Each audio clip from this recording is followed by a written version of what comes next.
ED வந்து அதிகாரப்பூர்வமா 1000 கோடி ரூபாய் வந்து ஊழல் நடந்திருக்கு அப்படின்னு சொன்னதுக்கு பிறகு தமிழக அரசு வந்து ஹைகோர்ட் போறாங்க.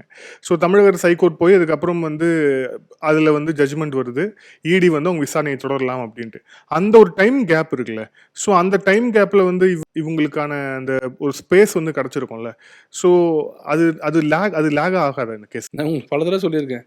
ஒரு நாளைக்கு 1,00,000 தான் மறைக்கலாம். ஒரு நாளைக்கு 10 கோடினா என்ன பண்ணுவீங்க? எங்க வைப்பீங்க? உங்க வச்சிருக்கிற பெரும்பான்மையான அந்த எவிடன்ஸ்லாம் சீக்கிரம் அழிக்க முடியாது. அது இல்லாம இது வந்து கண்ணாபின்னான்னு பண்ண ஊழல். சாதாரண ஊழல் இல்ல. எக்கச்சக்கமான பண்ண ஊழல். எங்கேயும் மறைக்க முடியாது, மாட்டிக்கிறாங்க. ஆனா யாருமே இத வந்து ஒரு கேள்வி கேட்க மாட்றாங்க. என்னன்னா, இத ஏன் நடத்துறது எல்லாமே உதயநிதி ஸ்டாலின் கூட இருக்கிற அத்தனை பேரும் கூட இருக்கிற ஆளுங்க. எல்லாருக்கும் தெரியும். இப்ப நீங்க திமுகல போயிட்டு யார் இந்த ஆகாஷ்ன்னு கேட்டா உடனே சொல்றாங்க முத்து ஒரு பேத்திய கல்யாணம் பண்ணி அவ்வளவு நெருக்கமா தான் கூட இருக்காங்கன்னு தெரியுது. அவங்க தான் இன்னைக்கு நல்ல வசதியா இருக்காங்க. 500 கோடி ரூபாய் படம் எடுக்கிறாரு. திடீர்னு வராரு படம் எடுக்கிறாரு. இது மாதிரி ஒரு விஷயத்த வேற யாராவது பண்ணியிருந்தா இந்த ஊடகங்கள் இப்படி இருந்திருக்குமா? யோசிச்சு பாருங்க. ஒரு காலத்துல வந்து கூட சசிகலா அவர்கள் இருந்தாங்கன்ற ஒரே காரணத்துக்காக அவங்க என்னெல்லாம் பேசினாங்க. கரெக்ட், நான் தப்பு சொல்லல. நீங்க உங்களுக்கு என்ன நினைக்கிறீங்களோ அது பேசுங்க.